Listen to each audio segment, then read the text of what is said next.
आपका नाम? ज़ैनब उमर। ज़ैनब उमर। इमरान सर, मैं आपको एक पोइट्री डेडिकेट करना चाहूँगी। तेरी दीद जिसको नसीब, वो नसीब काबिल अजीज। तुझे सोचना मेरी जिंदगी, तुझे देखना मेरी ईद।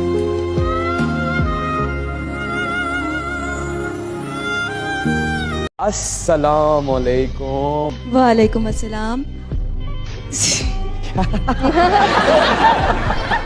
क्या हुआ? आपसे शर्म आ रही है। क्यों?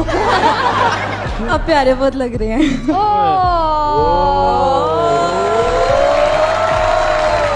आपका बहुत बहुत शुक्रिया। आपका देखना बहुत प्यारा है, आपको इसलिए ऐसा लग रहा है। क्या हुआ?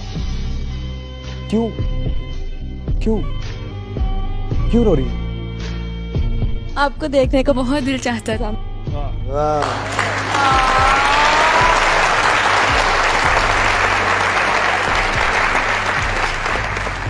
आपके आने का बहुत बहुत शुक्रिया। मुझे उम्मीद है कि ये आंसू खुशी के हैं और खुदा करे कि खुशी की वजह से भी आपकी आंखों में कभी आंसू ना आए। मेरी तरफ से आपको सलूट, सलाम, खुश रहे। Thank you very much. मेरी आपके लिए दुआ है, अल्लाह करे आपकी आंखों में कभी आंसू ना आए। मैं आपका तो शुक्रिया अदा करता हूँ, लेकिन या अल्लाह ਤੁਹਾਡਾ शुक्रिया अदा करना वा कि मैं इस काबिल तो नहीं, फिर भी ਤੁਹਾਡੀ बड़ी बड़ी मेहरबानी। Thank you very much. आपको एक शेर डेडिकेट करना चाहती हूँ। अरे कीजिए प्लीज। जो शख्स तेरे तसव्वुर से ही महक जाए, जो शख्स तेरे तसव्वुर से ही महक जाए, सोच तेरे दीदार से उसका क्या हाल होगा।